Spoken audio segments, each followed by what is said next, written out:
Welcome to the Midlife Men podcast with me, Philip Briscoe.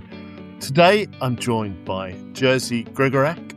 He is a full-time world weightlifting champion. He is a poet. He's an author of A Happy Body, and he's a mentor. And his journey from addiction to strength and wisdom shaped his philosophy, which is hard choices, easy life, easy choices, hard life. And we're going to hear a lot more about that today. So welcome to you, Jerzy. Thank you for joining us.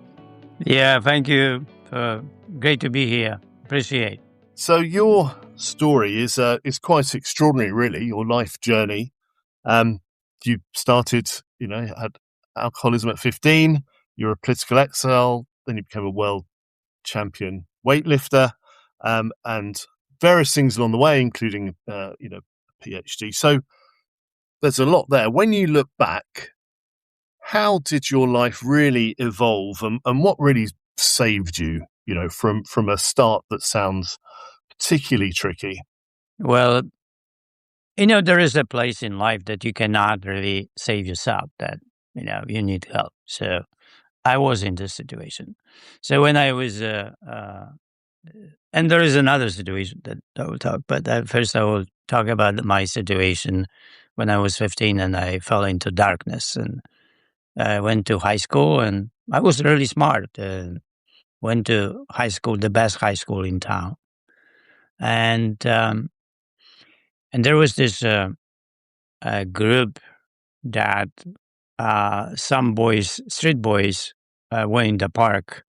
And when I had a break from between classes, I just went there and hang out with another boy.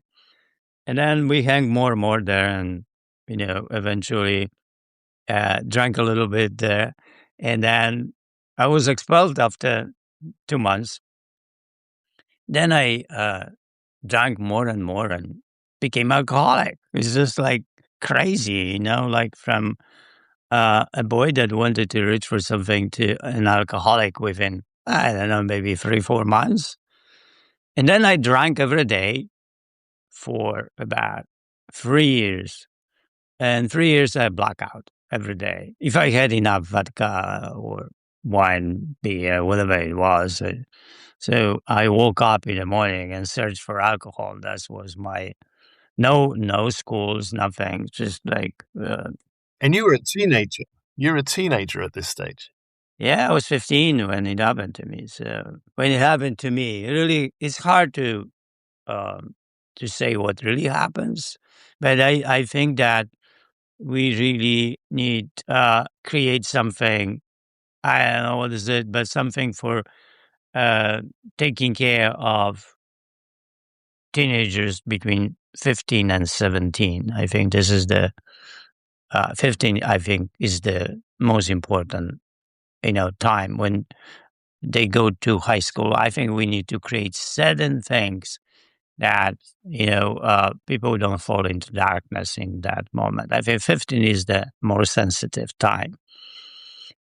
So what happened is that I was already 18, and I was at this party, and there were some athletes there, and there was this athlete whose mother threw all his Olympic weightlifting gear outside of the house, so he didn't have place to train. So I said, well, you can come to my place. It's like alcoholics, they offer always everything, even though they don't mean, or they don't remember, or they don't have really anything. So, but they always offer. It's just like, they're always positive about the future that they cannot deliver. So here it is. I offered. But, next day, I was already drunk. It was 3 p.m. And knocking on the window, I was on the first floor, woke me up. So I opened the window, and Mirek was standing there. So I said, what's going on? And he said, well, you told me to come to your place with my gear. All this equipment was there, and so we could train. I said, I told you when. He said, yesterday. So I said, well, okay. So I got a room, right? He brought everything into the room. And so I said, okay, so you train, I'll take a nap and then go for a walk. He said, no, let's train together. I said, what do you mean together? I cannot train this week, I cannot do those things. And he said, well, let's just do a little bit and then go for a walk. And I said, no, it's like, and then he said, oh, let's just do maybe some bench press and then go for a beer. So I said, beer? Oh, that woke me up, really. So I did something with him, a little bit bench press, and the bar was heavy for me. I remember it was really tough. But I survived the bench press, and let's go. So we went for a beer, another beer, and so on. And then I met other friends. And then second day, Mirek was there. And then day by day, we trained and went for a beer, one or two. And at a certain point, I just stayed with him for the whole evening and didn't get a blackout. That was my first day that I remember. And then the day slowly were like that I was not really, blackout. And then as months passed, I was getting stronger. He was always with me. He was walking with me and so on. Right? We were together. We like each other. And we developed this friendship. Do you think he tried to help you? No, he did. No, he didn't try to help me. He was there. He didn't know what he was doing. No, he was just there. He was also my age. He was the same age. So he was 18 and a half around at that time. So we trained. And we trained. We went for a beer. We trained. We went for a beer. It's kind of a bodybuilding, not Olympic weightlifting style. And about half a year, I got better and better. So in about 1 year and maybe 3-4 months, I was not really drinking. I was just occasionally drinking. And like for party or wedding, and then I get blackouts sometimes, Even in US, I get blackouts. So it takes time, really. It took me about 20 years to really control alcohol the way that I can drink one drink or two. But at that time, I was getting stronger and I started liking Olympic weightlifting. And I wanted to go back to school. The one thing that when I walk with boys that they were finishing high school already or were in high school, that I have nothing to say. They were talking about certain knowledge that I didn't have any info. And I got really irritated by that. So I decided to go back to school, the same school, but evening class. At the same time, I went to the fire department. And at 19, I became a fireman. Instead of the army, I went to the fire department. And went back to high school when I was 20 years old. That was tough. Tough because shame. I was really shamed, really shamed myself. I was hostile to myself really badly. My friends were already in medical schools, and those that I started high school. So it was rough. It was tough, and there was this soccer player that lived between the high school when I had to walk to and my home, and he was always waiting for me, walk with me to the high school, and came after high school and walk with me. Why he was walking really big? It's really hard to say.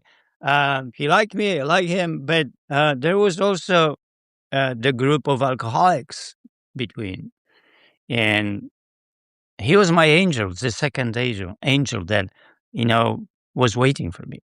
It was just, and walking with me.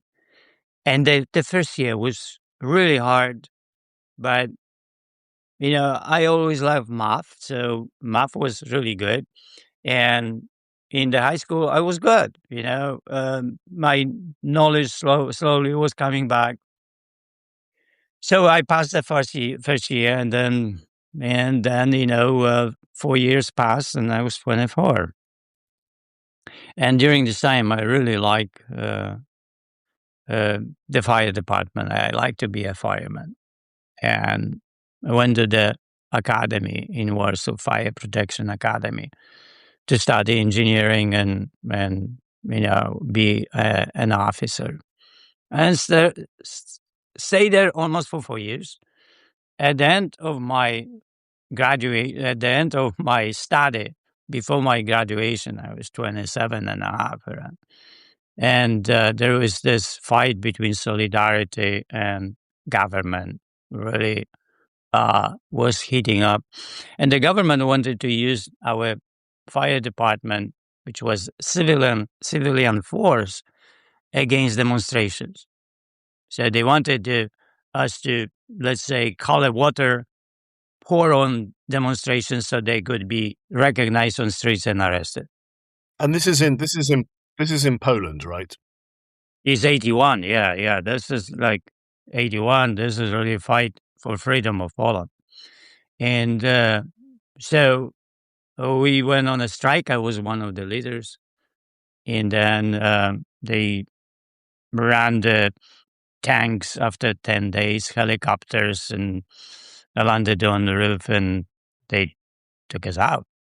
And 400 students and firemen, and then we lost everything. They let us go back to school. They wanted the fire department, but on their terms.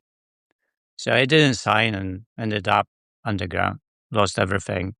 And people were telling me, just go back and sign. I said, no, I cannot sign that. And I was underground for 4 years. And it's really something, because when you lose everything, you gain everything. So what do you gain? You gain different life. It's really different life. And I became really associated with people that I could never even be close to them.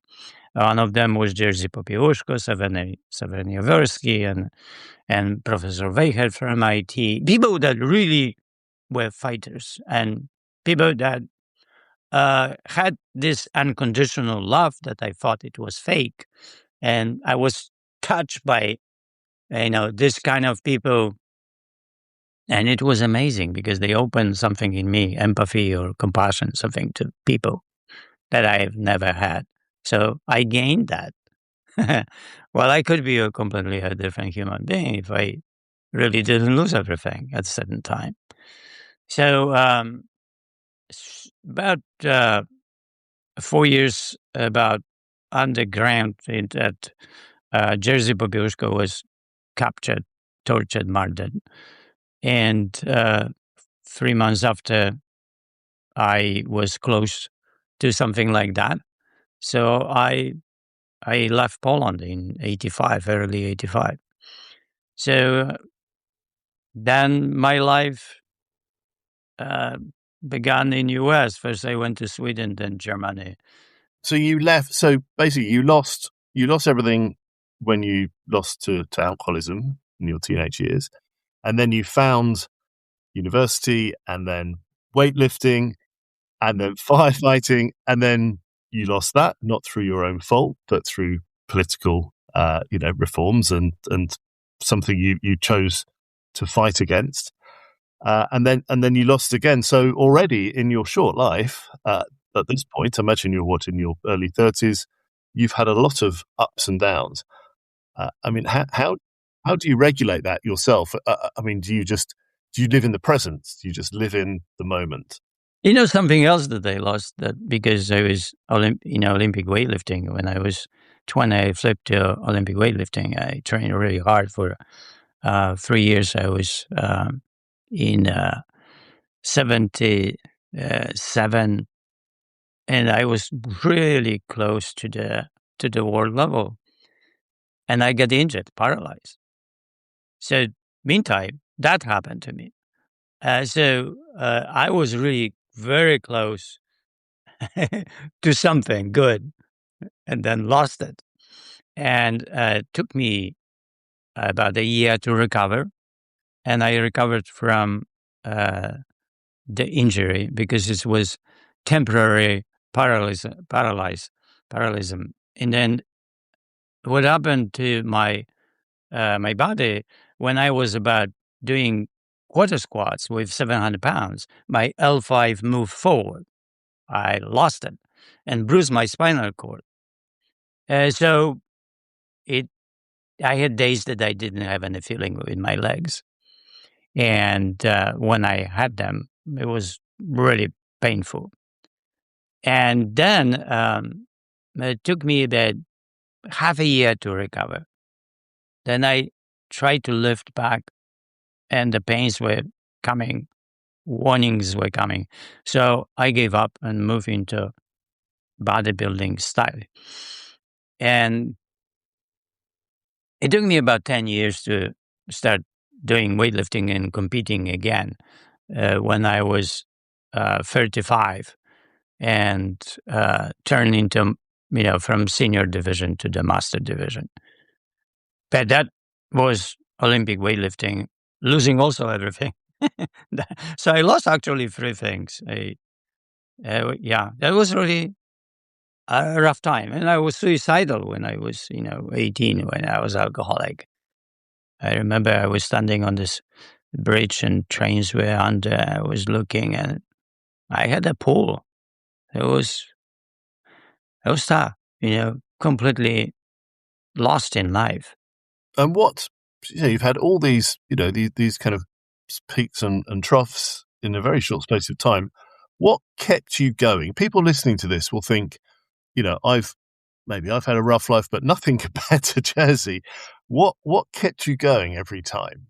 It was not conscious, really. I was not capable to keep going. So I was like an object in life that was moving without me being there at all. So without Mirek, I would not be here. So there is another person that happened in my life and, saved me, was with me. And it was an accident that we like each other. And my life flipped back slowly. And it took about a year. So that was one thing.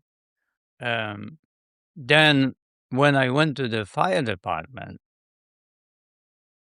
I really like fire department. So when I was 19 years old and I was going to the first fire, and I remember the feeling. I was so happy. I was proud of myself and happy that somebody needs me and I go there. I've never had this feeling, that was just the first time. So that drove me.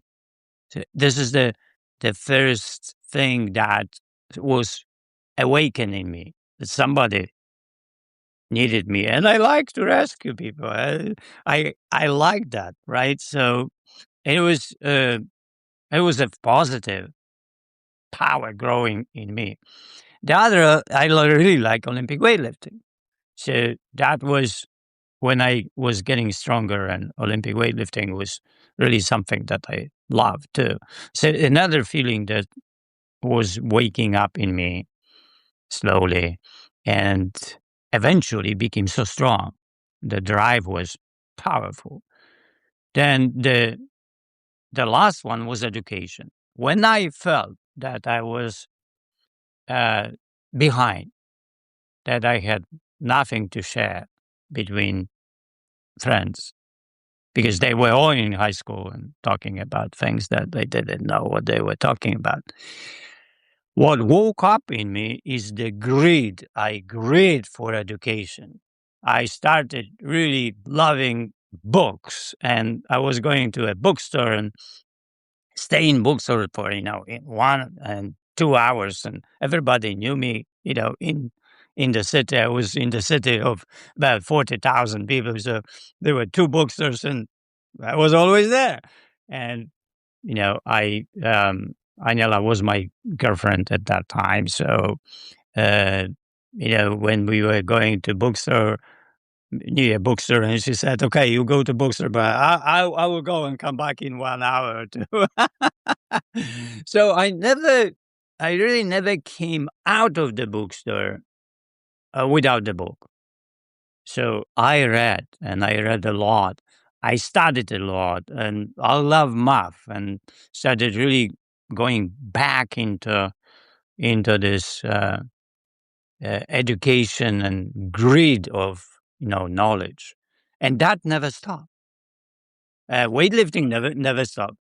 I know you talk about micro progression. So is this what you're describing here? Is it little steps forward? Because you're saying these things took time. Is it this concept of micro progression that perhaps other people could achieve things by taking it slowly? Yeah, well, it's that day by day, right? Adds to and creates compound interest. To really understand the compound interest, I didn't understand the compound interest at that time, but education is something like that. When we read more, when we go to school, the school provides this whole system of challenges, hard choices that we have to go through from class to class, and that builds us and changes us and creates a person that eventually graduates from one high school, then you go to university, and then you do PhD, whatever it is. But it's a system that provides compound interest. In life, in athletics, that compound interest is delivered by coaches. Coaches know when they want to go. They know numbers. You have to improve. You just cannot be the same. So to understand compound interest, now I understand what the compound interest is and how to create the image of the compound interest. So it is something like this. When you save $5 a day, after 40 years, you have 72,000. But if you save $5 and have interest of 10%, then you have $1 million. So the compound interest is to get the 10%. What's the 10%? But 10% is dangerous because you can lose money. You can get injured in exercise and so on, right? So that's where the experts, they have to come, mentors, they have to come. And I have, Nobel Prize winners from Stanford coming to my place and learning the happy body lifestyle. And they say the one thing, I am really great everywhere, but this, I really don't know how to live that kind of a life. I said, because you're not expert in it. You think that it's less than what you do, but it's not less. It's the same challenge. Every challenge in life is the same. It doesn't matter, what is it? Is if it's hard, it's hard. It's hard to really learn. And the best story to visualize is Picasso. Picasso was in a cafe and he was drawing something on a napkin. And when he was leaving, this woman who was watching him came to him and said, "Master, can I have the napkin?"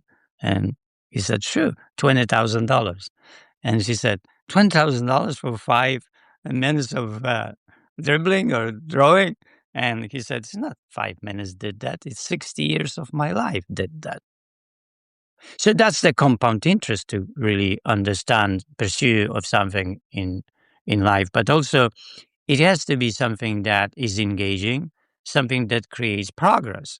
Because without progress, you can exercise, right, for 10 years and never get better.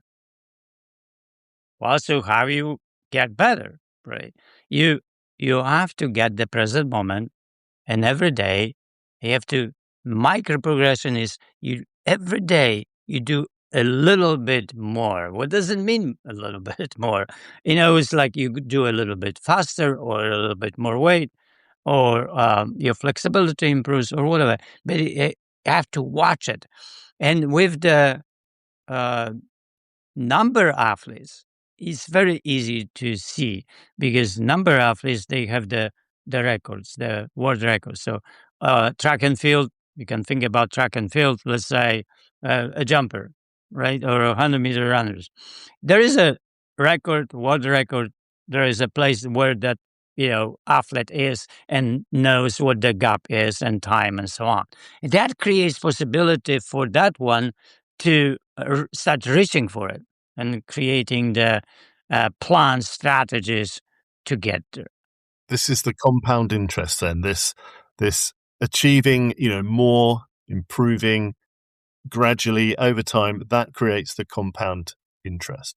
Yes, and that compound interest is dangerous because it can be that if you don't have people that know to stay in 10% and not 15 or 20%, then you are safe. But if you go for 20%, you will crash. So there was this Russian coach, weightlifting coach. He said, "I need 10 years to create a national champion. If I don't have 10 years, I will destroy that one." So it means there is also time and danger to progress too fast. That the body needs 10 years or 5 years to get from A to B. And if you are not patient, you will not get there because you will injure yourself, you will destroy yourself, you will get bored or whatever it is that is going to happen to you, but you will not get there. So just going back to your journey then, so you moved to the US. Is that when you started to become more open to, mentoring and, understanding how the body works and helping other men? So it happens that when I went to Sweden, because of my experiences in solidarity, unconditional love, and something happened to me that I became capable of helping people. And I started seeing people in Stockholm, those that they were solidarity people, and they were in Stockholm and suffering from being divided from their families. They sometimes were on hunger strikes and they're really tough situations. And I was divided from my wife. My wife was not. I was still in Poland because that was security that I could really leave the country and be in Sweden. So I started talking to people and people got better because of my talk, but it was casual talk. After a while, understanding was that I was helping people, and people started coming to me for therapy, a kind of therapy, but it was not therapy. So it was just somebody who who happened to know the right words in the right time to the right person. And there was this psychologist. Her name was Vanda Sai, and she said that she wanted to open the clinic in Stockholm and watch me what I was doing. And she said, "You do something that I don't understand, but it works, and people really get better, and they get better fast." And she said, "I will open the clinic, and you will do whatever you need to do, and I will learn something there." And I said, "But I cannot be in Sweden because I'm going to America." So she said, "Well, if you go to America, then you have to write." I said, "What do you mean write?" I said, "Well, you have something to say that the society needs to hear, and it can only be done through writing." So, okay. So I said, "What?" But I've never written anything. So she said, "Well, go home." I was strictly scientist, math, physics, chemistry. That's what I love. So numbers. So then she said to go home and write something. Take the pen and page. So I went home. I took the page, the pen, and that is very interesting. Whatever I wrote became a poem on the page. When I started writing, communicating my emotions, my feelings, it was a poem. It was not normal writing. So I told her, and she said, "Okay, so write poems. This is good." And that was the beginning. When I came to States, I went to the uh, to this. I found after 2 months this um, Burbank Power Source gym, and they gave me a shot because who I was and so on. And the owner of the gym and the management was sending me people to introduce them to the gym. And in this introduction, I talked to people who they were, what they wanted, and I had this amazing solution for them. I found a solution for everyone, different training, different ways, different words, and people loved that. So authentically, I became this coach, mentor, and very fast, my clientele grew to 100 people, and I was working 15, 16 hours a day, 7 days a week. And so it happened very quickly, very fast. But why it happened? If I didn't have that kind of a life that I had, I would never be this therapist. I would never be that person that Jerzy Gregorek that was in 87, starting the life in United States. And the sum of your experience, and you said you started writing, and it was more like poetry, and then you had a very natural ability then to work with people to help them, with their fitness and their health and everything else.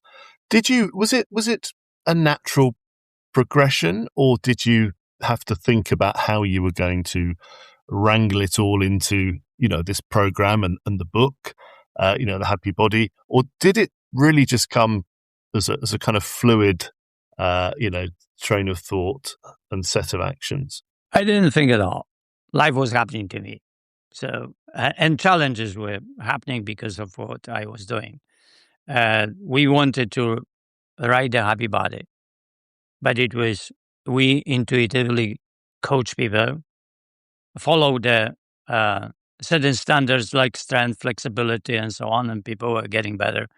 And it really didn't matter what people wanted. As soon as they were getting more flexible, stronger, but better posture, leaner, certain body weight, they loved that. And everything, the healing was happening. So that was really happening. But we didn't have the book. It was, in a way, we really coach people. So we understood that we have to write the book. After some years of training, that was in 90s, then late 90s, that some of our clients said that we had to really write something. So we hired a writer. After half a year, the writer gave us the written material, manuscript, whatever it was. Aniela said, "That's horrible. That's not what we do." So, okay, we hired another one. That happened again. So you see, there's nothing conscious here. We hired another one. So the more focus on actually making things, and then support is the writing. Well, then what happened with the next writer was happened the same thing. So I said, we have to become writers. And in 95, I sent my poetry manuscript to Vermont College to study MFA in creative writing and become a writer, but with the focus in poetry. I rejected. Then I called the college and asked about the person who rejected me, so I could have some info. And she says, "You cannot have that." So I said, "Well, you don't understand what I am and who I am and how I approach this. You see, I need help. I'm not calling. I don't want to call to somebody about that. I am to complain. I want direction. I want the some information how to improve my writing, because in a year I'm going to reapply. And if you reject me, I will reply another year and another year until you get me." And she said, "Okay, let me think about that. What can I do?" And next day, the dean really, called me and I talk, and I had a really great conversation about my poetry, how it is, and recommendation for three different poets in L.A. I lived in L.A. at that time. That's where David St. John. I met David St. John and Ralph Angel, and became really close friend with Ralph. That he was a chair at the Redland University, and my life as a poet started beginning in academia. What really happened at that time, that I sent a manuscript in '96. They accepted me, and I graduated in '98. And my wife followed half a year after. She also graduated in '98 in the fall. And after that, we started writing our book. But the book was not easy to write. So we had editors, and we had this editor in here, Berkeley, and then on every Friday we drove there about 1 hour, almost 1 hour there, and spent 3-4 hours there coming back. And it was like 5 years of going and that way. So then we face different challenges with a graphic designer, the pictures, and we spent about $250,000 on the book, and the book was ready about 2008, and then we published in 2009. So microprogression? Oh yeah, very micro. I mean, very micro. And overcoming challenges? Oh yeah, many hard choices on the way. And but our focus was there. So the Silicon Valley people say one thing: you invest in people. You don't invest in companies. It really doesn't matter what the companies are. But when you want to give somebody money, you give the person money. You don't give the company money. Never company. The company can be sold, can be disappear, but the person is there. And if the person is right, that person will start the company, and the company can shift and change and so on. But that person, if the person can deliver, that person, you can invest money with that person, but not with the great company that doesn't have good people. Good advice. Can I ask you, Jerzy, then, you're known for the line, hard choices, easy life, easy choices, hard life. That's a really powerful message. What does that mean for, men listening to this who perhaps have all sorts of challenges, some small, some big, maybe, and what's constant is probably the desire to change and change the situation they're in to a new one. How do they take your hard choices, easy life, easy choice, hard life? How do they kind of, what does that mean for them? How can they? Well, first of all, somehow we need to get the message that we need to do something to get better. And that is difficult to get that message. And how we can get the message, I think that one of the things is just to read a lot, because you can get, or listen to podcasts like this. So you can get the message that actually you need to get better. You get the message that you need to get better. Because there are people that they don't have that message. And there are people that they have the message, but they don't know what to do. And they need a plan. They need a strategy. And here it is, the hard choice comes out. You live the life. And if you live that life without this compound interest, you don't have hard choices. You have easy choices.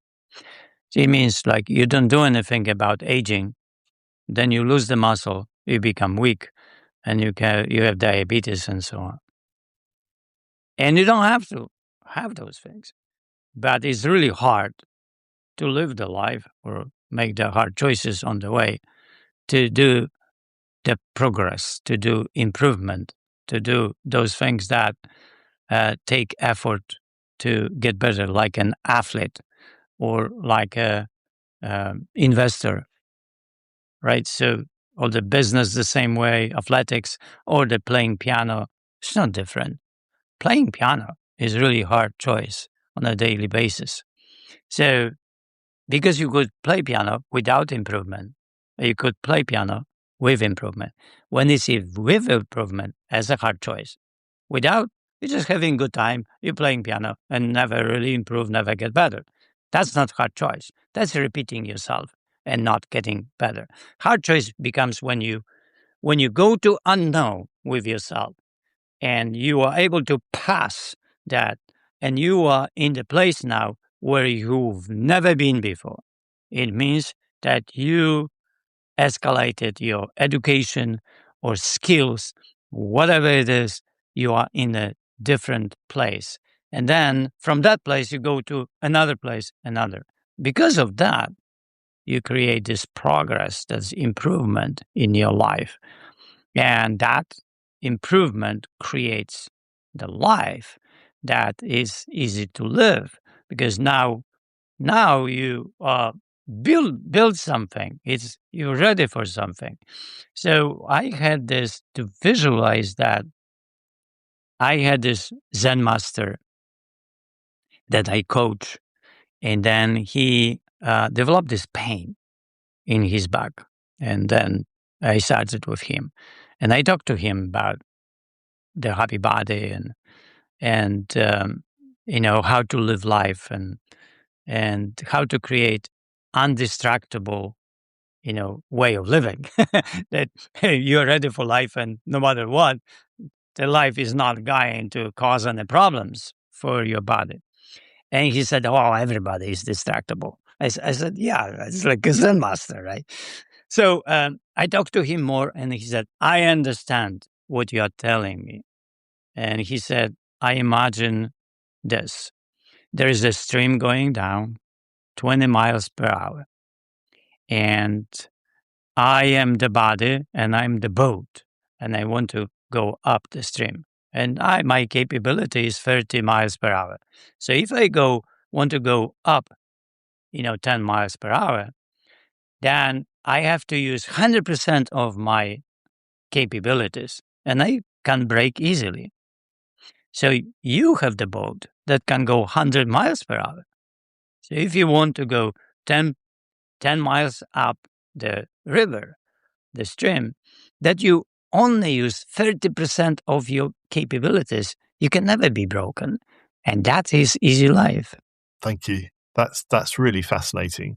Let me finish by asking you. A lot of men listening to this are in midlife or older or younger, but the podcast is called Midlife Men. A lot of men, I think, get to say 50 and start to think, I can see. I'm now aware of my mortality. Is it too late to change? Is it too late to have the life I really want? Is it more difficult? My body doesn't do what it used to do. What advice would you give to men who are, struggling but older and just feeling a bit overwhelmed? Well, 3 years ago, my daughter went to college. And I told my wife, what are we going to do with empty nest? We'll get crazy. So I said, we'll go and do PhD. So we'll get busy with PhD. Okay, this is the 4th year already, right? And okay, I am 71 and PhD. Okay, why PhD? Not only that my daughter went to college, but also people were asking research all the time about the happy body and the research.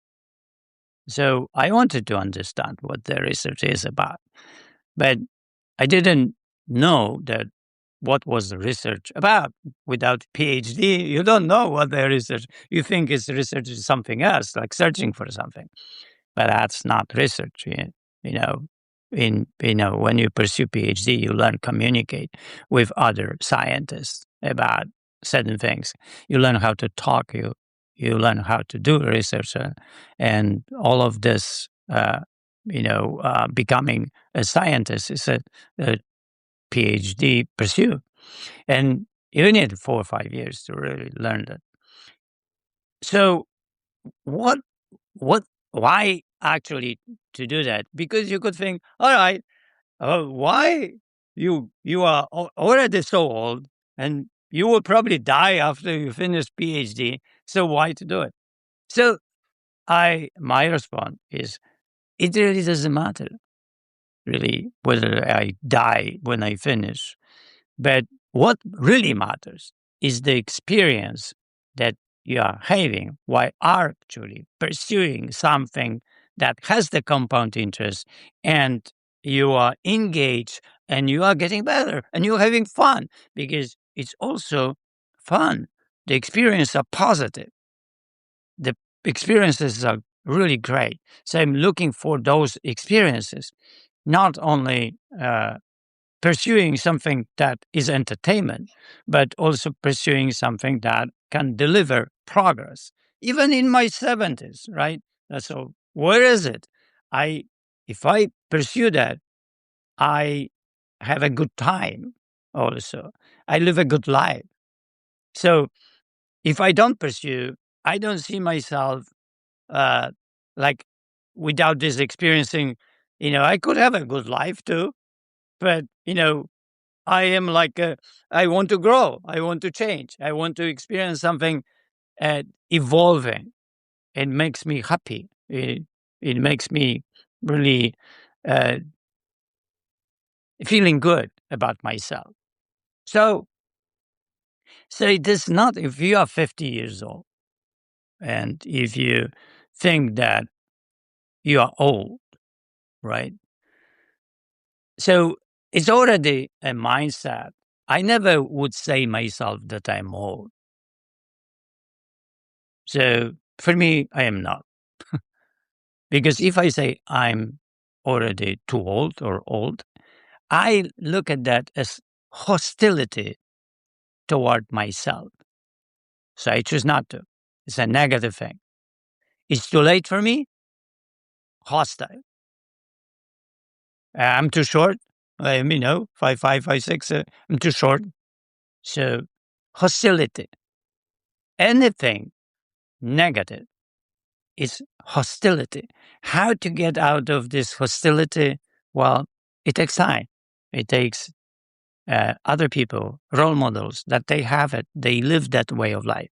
So you are talking to people in a way that you tell people that there are people that chose not to be hostile, not to be negative. I choose in every moment of my life the positive. Can I choose negative? Of course I can.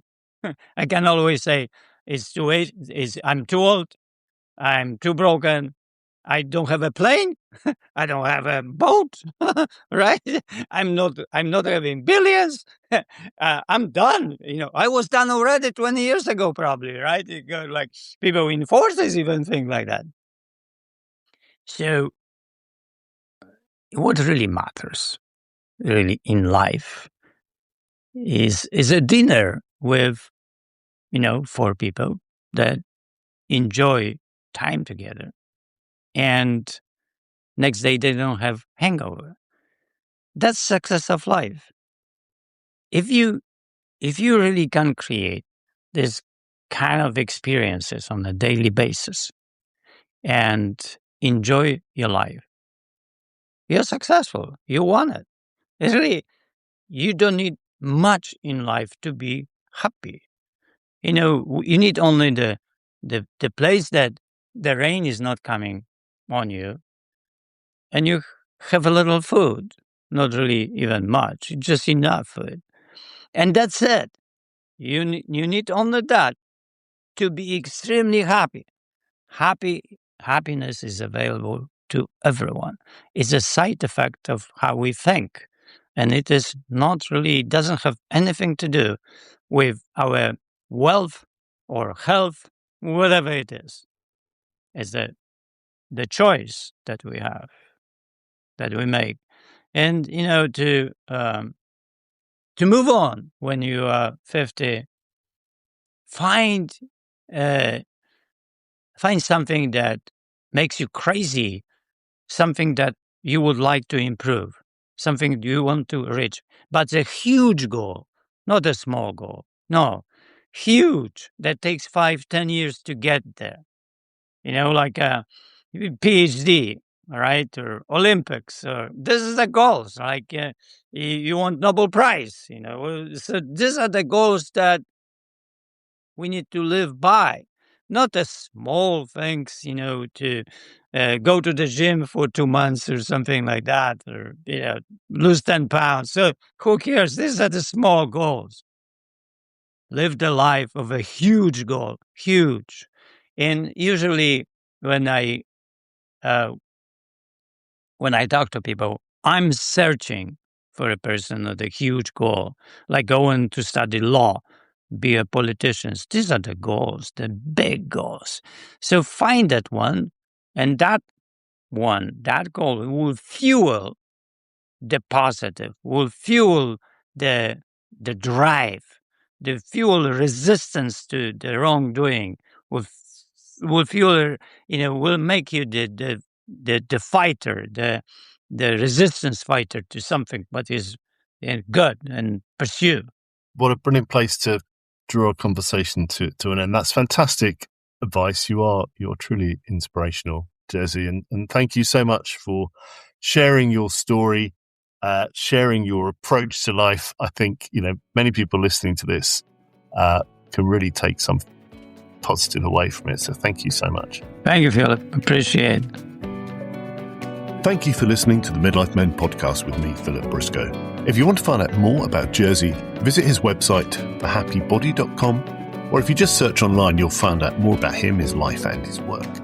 To help raise the profile of the podcast, as ever, it really helps if you can review the show, and please share it with your networks. And if you've got a story you want to share or any feedback, then please do contact me through the website mid-lifemen.com.